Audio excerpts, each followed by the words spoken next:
А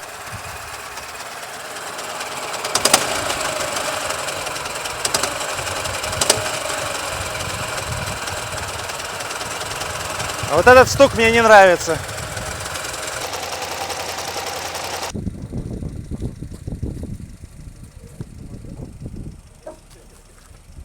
Короче, все. Грузим, везем в Екатеринбург.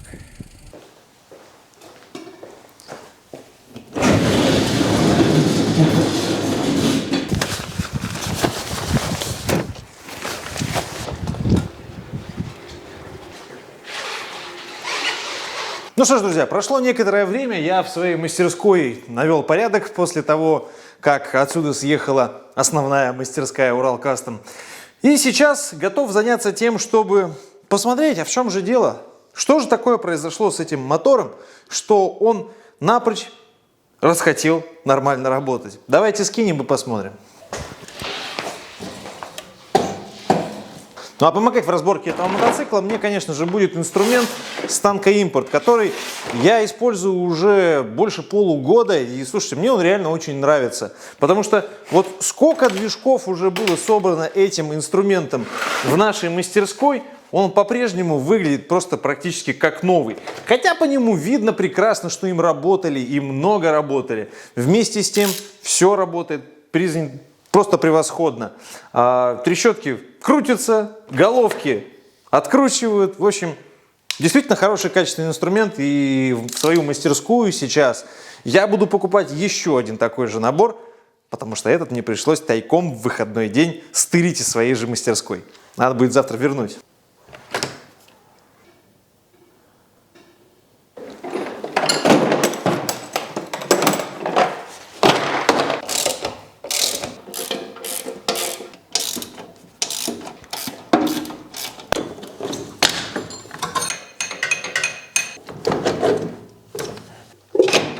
Смотри, видишь, вот здесь вот у нас алюминиевая стружка, и вот здесь вот видно следы выработки дисками сцепления.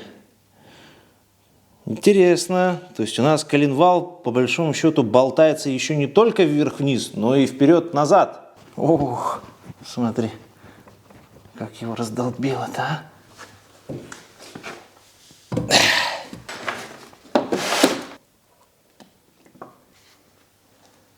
Вообще, обычно я снимаю сначала головки, цилиндры, потом переднюю часть, и только в самом конце я снимаю маховик. Но в данном случае мне не терпится увидеть, какого ж черта, маховик вот так вот болтается. Что с ним вдруг произошло, поэтому давайте сейчас в первую очередь с него и начнем.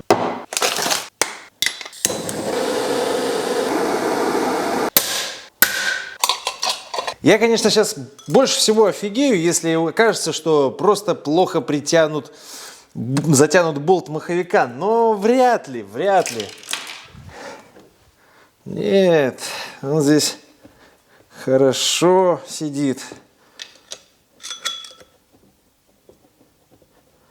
Да, двигается маховик вместе с коленвалом и болтом. Сейчас самое веселое — откручивать болт на 36, имея только головку на 36, без воротка. Да, без инструмента жить, конечно, очень сложно. Stanco Import, пришлите мне еще инструмента. Надо больше ключей. Нет, болт прикручен очень хорошо. О, пошел. Со Stanco Import даже такой маленький вороток заменяет большой советский лом. Ну что ж, первую мою идею относительно того, что мало ли вдруг я как-то плохо закрутил болт маховика, отпадает, потому что закручен он хорошо, на конусе маховик сидит тоже очень хорошо, поэтому этот вариант исключаем. Ну и поковырявшей отверткой немножечко видно, что все-таки маховик гуляет вместе с коленвалом. А вот почему, надо копать дальше. Пока так вот визуально все в порядке.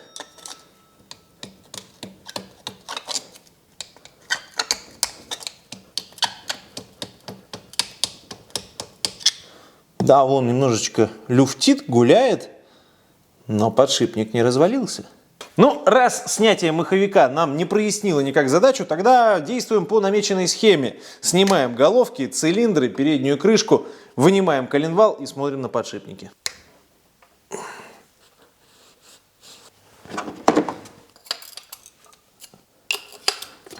Вот так вот собираешь, все аккуратненько, герметик везде подмазываешь, собираешь как в последний раз, чтобы вот собрать и больше не разбирать. Но нет же ж! Но, с другой стороны, это и специально и собирался мотор экспериментальный, как видите, из запчастей, которые, ну, скажем так, были. Да, они далеко не самые плохие, но вместе с тем, тут какой-то супер эстетики специально на этом моторе не делалось. Но все равно жалко по 300 раз все это дело собирать и разбирать. Потому что собирать плохо, рука не поднимается. По этому поводу сразу вспоминается хохма.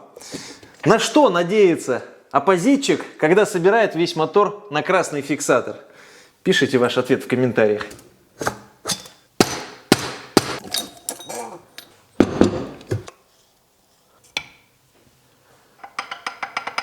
Пока визуально все в порядке. Опа-на, ребята. А нашей передней обойме пришел кирдык. А вот начинается уже что-то интересненькое. Давайте разбираться. Вот так вот. Собираешь, стараешься. А от качества этих запчастей никто не застрахован, ребята. И даже я, как видите. Собираешь. Ну вот, я знаю, что да, действительно, такие случаи бывают. Но я не надеюсь, я не думал, что это произойдет когда-нибудь со мной. Блин, что с ней произошло-то, а? Да, то, что сломалась передняя обойма, это, конечно, блин, печально.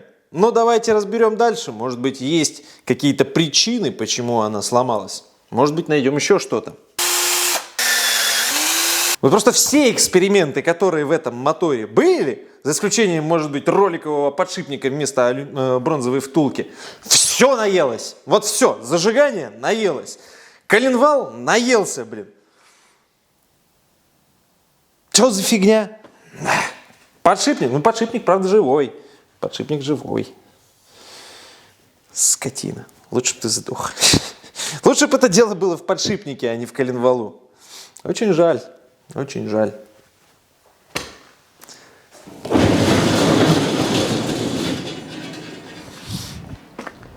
Ну почему?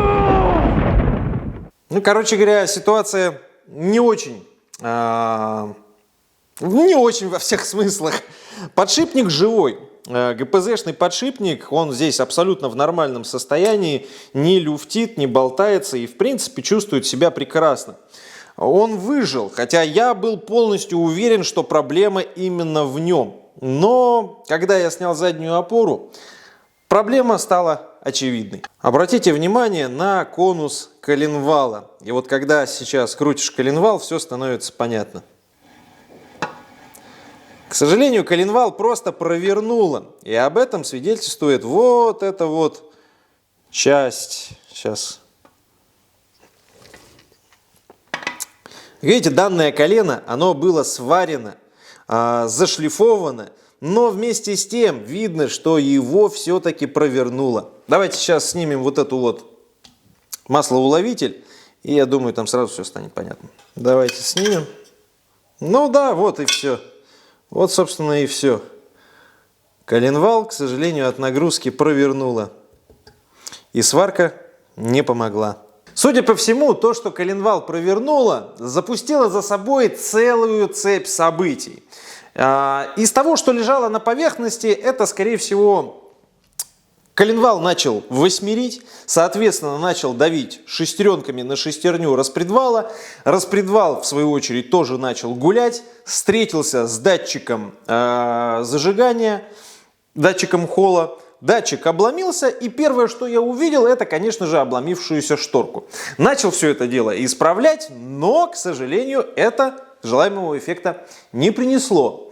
Установив другое зажигание, я услышал грохот, но я это сопоставил с тем, что на той крышке, на той передней крышке, на утятнице, зажигание, ну, вот эти болты крепежные, они были смещены, ну, были разбиты и были нарезаны новые в самом крайнем, самом раннем положении.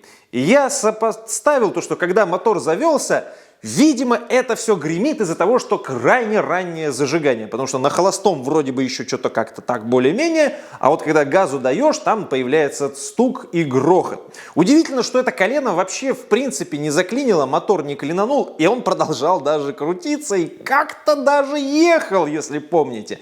Ездой это назвать, конечно, было невозможно, но он передвигался даже самостоятельно в таком состоянии.